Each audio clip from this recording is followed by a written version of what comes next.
இயற்கை உலகம் என்கின்ற இந்த யூடியூப் சேனலுக்கு உங்கள் யாவரையும் அன்போடு வரவேற்கிறேன். இன்றைக்கு நம்ம என்ன பதிவு பார்க்க போகிறோம் அப்படின்னு பார்த்தீங்கன்னா, நம்ம வீட்டில் எல்லாருமே அத்தியாவசிய தேவைகளுக்காக பிரிட்ஜ் வாங்கி வச்சுருப்போம். அதை ஏன் வாங்கி வச்சுருக்கோம் அப்படின்னு பார்த்தீங்கன்னா, காய்கறி பச்சையாகவே இருக்கணும், ஃப்ரெஷ்ஷாகவே இருக்கணும். அதே மாதிரி பழங்கள் கெட்டு போகாமல் இருக்கணும். அதே மாதிரி இப்போ தோசை மாவு இல்லை முக்கியமான இந்த ஐட்டங்கள்லாம் கெட்டு போகாமல் ஃப்ரெஷ்ஷாகவே இருக்கணும்.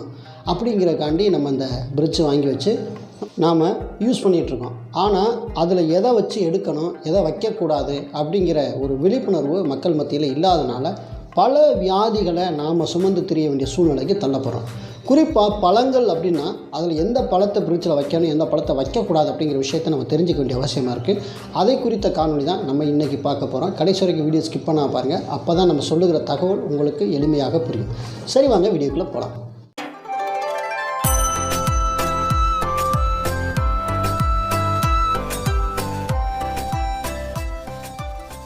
பொதுவாகவே வெயில் காலம் அப்படின்னு வந்துருச்சுனாவே ஒரு 2 பழம் ஃபேமஸாக இருக்குது மக்கள் மத்தியில். ஒன்று தர்பூசணி பழம், அதாவது டவுனில் பார்த்திங்கன்னா கோசா பழம்னு சொல்லுவாங்க. ரெண்டாவது நாம் எல்லோருமே ருசித்து ரசித்து உண்ணக்கூடிய மாம்பழம். இந்த 2 பழத்தையுமே பிரிட்ஜுக்குள்ளே வச்சு சாப்பிடக்கூடாது அப்படிங்கிற தகவல் நம்மளை எத்தனை பேருக்கு தெரியும்? ஏன் சாப்பிடக்கூடாது அப்படின்னு பார்த்திங்கன்னா, தர்பூசணியாக இருக்கட்டும், மாம்பழமாக இருக்கட்டும், இது 2மே கோடை காலத்தில் கிடைக்கும்.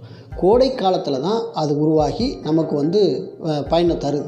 ஸோ இந்த கோடை காலத்தில் கிடைக்கக்கூடிய அந்த பழத்தை திரும்ப நீங்கள் என்ன பண்ணுறீங்கன்னா, பிரிட்ஜுக்குள்ளே வைக்கிறனால அது குளிர்காலத்தை நோக்கி நீங்கள் நகர்த்தி விடுறீங்க. இப்போ கோடை காலத்தில் அதுக்கு இயற்கையாக கிடைச்சிருக்கிற அந்த ஒரு வலிமை எல்லாமே குளிர்காலத்துக்கு நேராக அது திரும்புகிற மாதிரி மாறிடும். இப்போ ஒரு பழத்துக்குள்ள ஒரு பாக்டீரியா இருக்குது அப்படின்னா, அந்த பாக்டீரியாவை என்ன பண்ணுறீங்க அப்படின்னா, கோடை காலத்தில் உருவான பாக்டீரியாவை குளிர்காலத்துக்கு மாறும்படி நீங்கள் அதை என்ன பண்ணுறீங்கன்னா திணிக்கிறீங்க. அப்படிங்கிற போது அது தன்னை மாற்றிக்கொள்ள முயற்சிக்கும் போது அந்த பழத்தை வேறு மாதிரி உணவாக நமக்கு மாற்றி அது ஃபுட் பாய்சனாக திருப்பி விடுது. ஸோ இதுதான் நடக்கக்கூடிய பிரச்சனை.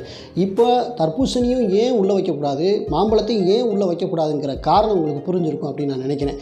இல்லைடா நான் பிரிட்ஜுக்குள்ளே தாண்டா வச்சு சாப்பிடுவேன் அப்படின்னு நீங்கள் சொல்லுவீங்க அப்படின்னா, உங்களுக்கு ஒரு சில விஷயத்தை நான் சொல்கிறேன். என்னென்னு பார்த்தீங்கன்னா, முழுசாக அந்த பழத்தை வைக்காதீங்க.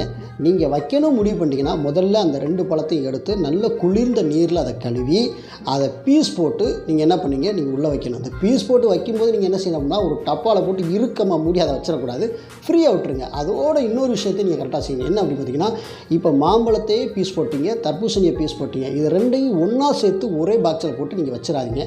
இந்த பழத்தை தனியாக, அந்த பழத்தை தனியாக நீங்கள் வைக்கணும் முடிவு பண்ணுறவங்களுக்கு நான் சொல்கிற ஒரு டிப்ஸு. ஆனால் தயவுசெய்து பிரிட்ஜில் வச்சு இந்த 2 பழத்தை நீங்கள் சாப்பிடக்கூடாது அப்படிங்கிறதான் என்னுடைய இந்த வீடியோவோட ஒரு சாராம்சமாக இருக்குது. அதனால் உறவுகள் புரிஞ்சுப்பீங்க அப்படின்னு நினைக்கிறேன்.